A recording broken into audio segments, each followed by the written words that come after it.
The most exciting Netflix release of 2024, at least for me, is Avatar: The Last Airbender live action. Will Netflix do it justice? Let's make some tea and talk about it. After the you-know-what movie, the movie that shall not be named,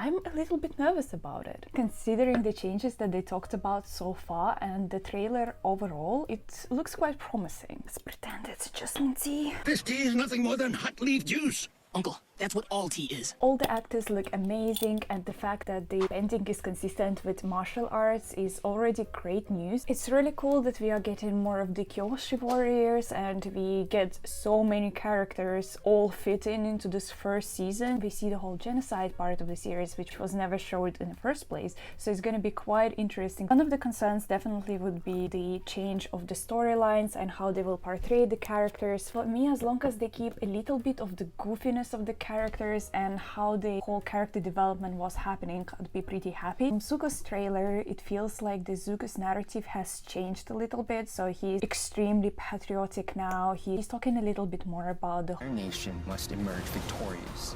it's his destiny to do this for the Fire Nation. But I think originally his motivation was more driven by Honor. My honor.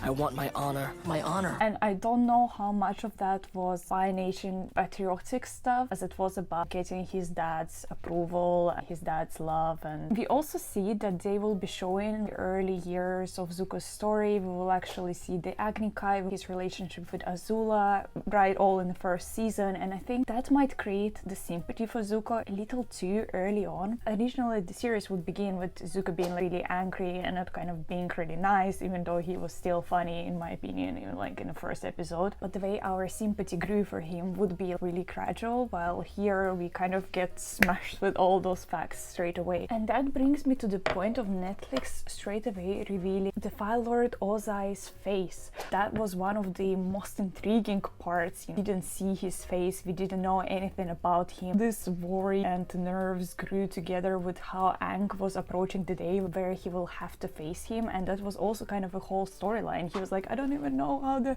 Fire Lord Ozai looks like. But now we will get to see him and he looks so cool. This might be actually a good change. It might give us a bit more room to learn more. Maybe that will make him better villain, because I think that in the original series his storyline was kind of really short and his character development was also really short. If we'll compare it to the Legend of Korra's villains such as Zahir and Amon, who had absolutely crazy storylines, it was really interesting to observe how they got to the point, like why they're so like bad. I think the goofiness and fun is so important. It's a very thin line between like Uncle Iroh being all wise and giving all this life advice, and then at the same time we get Delectable tea or deadly poison? what we saw so far from the dynamic between the characters and how they interact with each other. They seem to be quite spot on, which is promising again. We also get to see Azula. I hope we'll get to see Mei and Tai Li, which would be very logical if they will be showing Zuko's flashbacks from his childhood.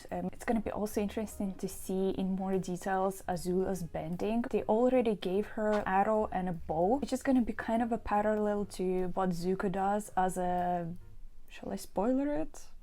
I'm gonna spoil it, but like Zuko can not only firebend, let's say that. And I think it makes sense for Azula to have something else mastered because she's such a perfectionist, and we know that she's sharp, she's precise, she's very cold-blooded. Arrow and bow would make sense. And since they're bringing all those other characters in so early on, I would really want to see Hama and bloodbending, to be honest. I don't know if we're gonna get it this season because it's book 3. Creepy vibes and the whole story behind it is just so cool. Probably I'm like asking for too much. Whether King Boomy will look actually good on screen from what we saw so far, because the actor who plays him is obviously not like 100 and something years old. I think that he looks goofy, he looks kind of weird, and that's very much what Bumi would probably looked like if he was a real person. They are probably getting rid of a lot of locations such as Northern Air Temple, because we see Teo and Aang flying over